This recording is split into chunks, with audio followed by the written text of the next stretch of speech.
नमस्कार दोस्तों, tiger trader की एक और वीडियो में आपका स्वागत है। आज हम बात करने वाले हैं रिलायंस और एचडीएफसी के बारे में। बेसिकली रिलायंस के लिए डेप्थ इंटेंस एनालिसिस मैं आपके लिए लेकर आया हूं। सबसे पहले हम समझते हैं जो लास्ट वीक हमने एचडीएफसी और रिलायंस के ऊपर जो लेवल्स मार्क किए थे, क्या मार्केट ने उन लेवल्स को रिस्पेक्ट किया। तो हम आ जाते हैं यहाँ पर एचडीएफसी बैंक पर। तो जब लास्ट हमने एनालिसिस किया था उस टाइम पे मार्केट था कहीं, 1 मिनट दोस्तों, लास्ट वीडियो अगर आपने ना देखा हो तो वो जाके देखिए, वहाँ पे आपको एग्जैक्ट पता चलेगा कि मार्केट किस तरीके से काम कर रहा था। तो भैया मार्केट था हमारा कहीं 1749 के आसपास, ठीक है, 1750 के आसपास मार्केट था। हमने पूरे हफ्ते का एनालिसिस निकाला और जो टारगेट हमारे मार्क किए थे वो थे, पहला टारगेट 1715 का, 1715, दूसरा टारगेट 1693 और तीसरा टारगेट 1672 का। बहुत शानदार तरीके से मार्केट नीचे दर नीचे आता रहा और वन बाय वन हमारे सारे टारगेट, ऑल टारगेट हमारे डन हो गए। तो ये एनालिसिस की पावर है। जो स्विंग ट्रेडिंग करते हैं, जो हमारे लॉस रिकवरी प्लान में जुड़े हुए हैं, जो हमारे प्रीमियम ग्रुप पर जुड़े हुए हैं, जो स्विंग ट्रेडिंग बेसिस पर ही काम करना पसंद करते हैं, उनके लिए स्पेशली ग्रुप में मैं उनको सिर्फ स्विंग ट्रेडिंग का ही काम देता हूं, स्विंग ट्रेडिंग का ही माल देता हूं। ओके, चलिए अब चलते हैं, एनालिसिस करते हैं आज रिलायंस के बारे में। थोड़ा तसल्ली से ध्यानपूर्वक सुनिएगा, थोड़ा मैं आराम से समझाता हूँ। तो जिस भाई को जल्दी देखना हो वो 1.25x की स्पीड करके देख सकता है, क्योंकि भैया अगर स्किप करके सिर्फ लेवल लूवल देखने के लिए आओगे ना तो हाथ में लगेगा ठेंगा तंबूरा, कुछ समझ नहीं आना है। असल में मार्केट की जो पल्स है उसको पकड़ना बहुत ज़रूरी है, तो वहाँ पर आपको समझना चाहिए। चलिए, तो ये हैं हम रिलायंस इंडस्ट्री के 1 डे के टाइम फ्रेम पर। यहां पर दो बातें समझने वाली हैं। पहला, ऊपर एक जोन आपको बताया गया है, इस जोन के हिसाब से ही मार्केट काम कर रहा है। इसको हम कर लेते हैं ब्लैक। और नीचे की तरफ ये जो ट्रेंड लाइन आई है, ये ट्रेंड लाइन मार्केट इसको भी रेस्पेक्ट कर रहा है। अब आगे क्या करना है, जो पोजिशनली प्लेयर हैं, उनको, जो मंथली बेसिस पर काम करते हैं, उनको क्या करना है। देखिए भैया, मार्केट इस तरीके से जब नीचे चल के आया, यहाँ पर उसने अपना बॉटम बनाया, मार्केट ऊपर गया, यहाँ उसने एक नेकलाइन बनाई, वापस नीचे आया, अब मार्केट यहाँ पर कहीं आपको दिखाई दे रहा है।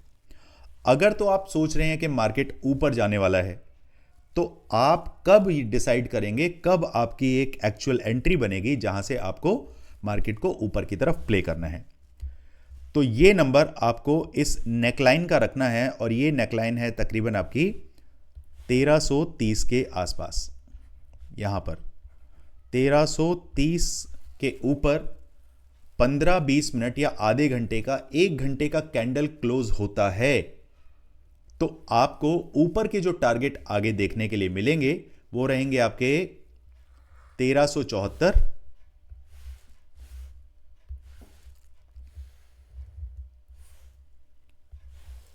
उसके बाद 1410, 1450।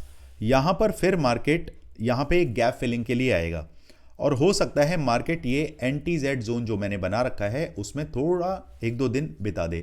तो आपको अपनी जो पोजीशन है 1450 पे ही कट कर लेनी है। यहां पर ऊपर की तरफ आपको नहीं सोचना है। कब सोचेंगे, जब मार्केट इस लेवल के ऊपर निकल जाएगा। ये लेवल क्या है, 1466। To be safer side market को 1470 के ऊपर निकलने दें, देन उसके बाद 1486, 1520 और 1539 के टारगेट भी आपके लिए तैयार रहेंगे। ये तो बात हो गई अपसाइड के बारे में। लेकिन मार्केट का ट्रेंड क्या कहता है। मार्केट का ट्रेंड हमें यह समझाता है कि भैया मार्केट जिस तरफ चल रहा है आपको उस तरफ ही काम करना है। अब यहां देखिए, नेकलाइन तो आपका दूर है अभी, लेकिन नीचे का जो बॉटम है वो बहुत करीब है अभी। तो आप नीचे की साइड जाना पसंद करेंगे या ऊपर के लेवल का वेट करेंगे। ऑब्वियस ही बात है, आप नीचे के लिए वेट करेंगे। तो अब आपको प्ले कहां से करना है, ये लेवल आप मार्क कर लीजिए, 1200। जैसे ही मार्केट 1200 के नीचे तकरीबन 1 से 2 घंटे टिक जाए, कंसोलिडेशन इस तरीके से होने लगे, तो मान के चलिए फिर मार्केट आने वाले दिनों में आपको 1160, 1120 और नीचे के लेवल हमारे जो हैं 1080, 1040 और 1000 के टारगेट आप अपने चार्ट पर मार्क करके चलें। क्लियर? ये तो बात हो गई डे बेसिस पर। अब बात करते हैं जो भैया 2-4 दिन के लिए, 5 दिन के लिए, 1 हफ्ते के लिए जो काम करते हैं, उनके लिए कैसे आपको डिसाइड करना है, कहां से काम करना है। उसके लिए हम चलते हैं 1 घंटे के चार्ट पर।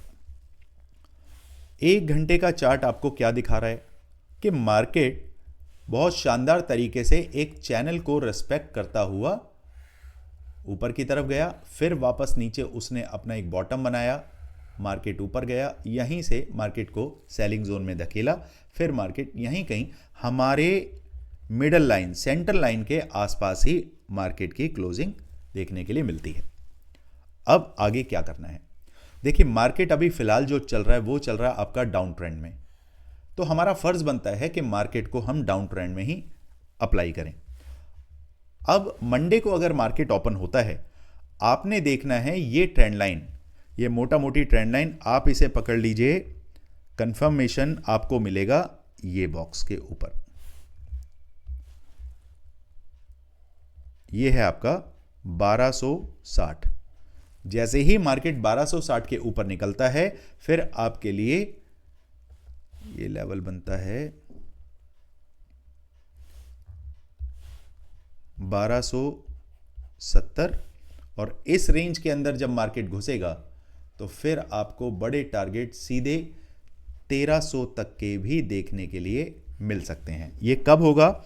जब 1 से 2 घंटा मार्केट 1260 के ऊपर सस्टेन हो जाए, तब आपको टारगेट 1 और टारगेट 2 की तरफ चलना है। अब टारगेट 1 में मैंने सिर्फ 10 पॉइंट दिए हैं। क्यों दिए हैं? क्योंकि ये जो चैनल है ना, इसको मार्केट रिस्पेक्ट कर रहा है। हो सकता है 1270 से ही निकल के मार्केट आपको नीचे डाउन साइड में सेलिंग कर दे। ये क्या है भैया? ये है आपका सप्लाई जोन। तो 1270 के आसपास से मार्केट को बार बार धकेला जा रहा है, तो आपको पहले टारगेट बुक कर लेना है, फिर देखना है क्या मार्केट 10-5 पॉइंट ऊपर जाके सस्टेन हो रहा है, 1-2 घंटे की कैंडल बन रही है, तो फिर आप 1300 के लिए आप ट्रिगर कर सकते हैं अपने ट्रेड को। चलिए, डाउन साइड में बस आपको ये देखना है कि ये जो मिडल लाइन है और साथ में जो आपका ये बॉटम बना है, ये बॉटम कितना निकलता है? 1235 का। जब तक मार्केट 1235 को क्रॉस नहीं करेगा, सबसे पहले आपका जो टारगेट रहेगा वो 1225 का रहेगा।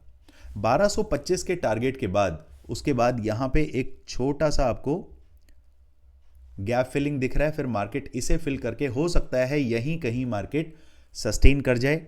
फिर आपको ध्यान रखना है, मार्केट एक बार इस चैनल के नीचे निकलना चाहिए। चैनल के नीचे निकल के अगर 1 से 2 घंटे मार्केट यहां पर सस्टेन करता है, फिर सीधे सीधे इस बॉटम के लिए आप तैयारी कर लीजिएगा, जो कि रहेगा 1200 का। फिर मार्केट आपको 1200 का नंबर आपको दिखा देगी। क्लियर? वापस से मैं इसे समझा देता हूं। 1235 को क्रॉस होने दें, 1 घंटा अगर उसके नीचे सस्टेन हो जाता है, फिर सीधे सीधे आपकी तैयारी इस गैप फिलिंग की हो जाएगी। और ये गैप फिलिंग कहां पर बनता है? तकरीबन 1219 के आसपास। तो 1225 का टारगेट खाने के बाद आप 1219, 6 पॉइंट वो भी पॉकेट में डाल सकते हैं। ये है आपका 1 से 2 दिन की बात है। अब बात करते हैं कि भैया इंट्राडे बेसिस पे जो प्रो ट्रेडर होते हैं, जो स्कैल्पर होते हैं, उन्हें कैसे काम करना है, उनके बारे में बता देते हैं।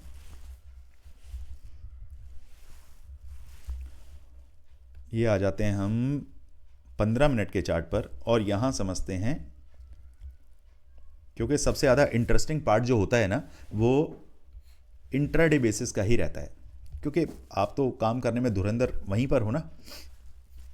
इंटरेस्टेड जितने भी हमारे क्लाइंट्स हैं, जो चाहे वो स्कैल्पिंग करते हों, चाहे वो स्विंग ट्रेडिंग करते हों, चाहे वो लॉन्ग टर्म वाले हों, लेकिन ज़्यादातर आप प्रॉफिट इंट्राडे में ही निकालते हैं। अब आप कहेंगे सर ये क्या कह रहे हैं आप, लॉन्ग टर्म बेसिस में ज़्यादा इंटरेस्ट वो निकलता है, प्रॉफिट जनरेट होता है। I totally understand your point, but आप एक बात बताइए, जो बंदा 1 CR से काम करता है और अपने रिस्क एंड रिवॉर्ड को भी दिमाग में रखता है और डेली बेसिस पर अगर वो अपने 1 करोड़ का 0.5% से लेकर 1% तक अगर वो निकालता है, तो आप मान के चलिए 50,000 से 1,00,000 रुपए तक कमाने वाला बंदा अपने इस कैपिटल को कितने दिन में पूरा कर लेगा बताइए? तकरीबन 4 से 5 महीने के अंदर ब्रोकरेज वगैरह काट के, कभी थोड़े लॉसेज होंगे, कभी कुछ होगा, फाइनली वो अपने 1 करोड़ को अचीव कर लेता है। अब उसी 1 करोड़ को जब आप लॉन्ग टर्म में डालते हैं तो 4 से 5 महीने के बाद क्या होता है वो आपको पता है। अब आप कहेंगे सर 1 साल रुकिए ना, 2 साल रुकिए ना, तब देखिए कमाल। भैया वो जो आप बता रहे हैं ना, वो तरीका कुछ और है, ठीक है? उसमें आप मेहनत नहीं करते हैं, उसमें कुछ सीखने को नहीं मिलता है, सिर्फ आपने डाल दिया। चाहे आप SIP कर रहे हैं, म्यूचुअल फंड कर रहे हैं, या खुद से आप काम कर रहे हैं, वहाँ पे वो जो एग्जैक्टली उसे क्या बोलते हैं, कमेंट बॉक्स में बताइएगा, जो मतलब आपको इंटरेस्ट पे इंटरेस्ट और उस पर फिर इंटरेस्ट, मैं उसका नाम भूल रहा हूँ, कुछ calculative principal amount, principal interest, ऐसी कुछ करके, आई फॉरगॉट दैट नेम। चलिए, तो इंट्राडे बेसिस पर हम बात करते हैं कि भैया किस तरीके से आपको काम करना है। देखिए, मार्केट अगर आपको कहीं ओपन होता है 1236 के आसपास, तो आपको वेट करना है क्या वो इस बॉटम को तोड़ पाता है। अगर मार्केट 1 घंटा इस बॉटम के नीचे रहती है, फिर सीधे सीधे आपके इंट्राडे बेसिस पर मार्केट आपको 1214 के नंबर दिखा सकती है, और मार्केट इससे भी नीचे जाएगा तो 1200 का नंबर भी आपको अपने टारगेट लिस्ट में लेवल लगा के रखने हैं। क्लियर?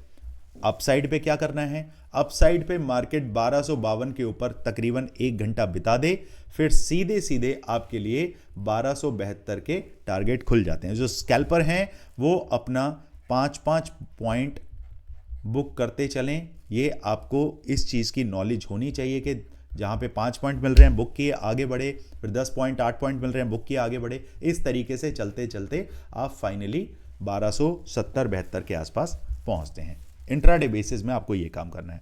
चलिए, वीकली बेसिस पर मैंने आपको बता दिया, साथ ही साथ down side, up side, intraday, swing और महीने भर का जो आपको काम करना है, वो सारी चीज़ें हमने डिस्कस कर ली हैं। इसके अलावा कुछ भी आपको जानना होता है, स्क्रीन पर नंबर दे रखा है, मैसेज करिए, टीम से जानिए किस तरीके से आप हमारे प्लान्स के साथ जुड़ते हैं।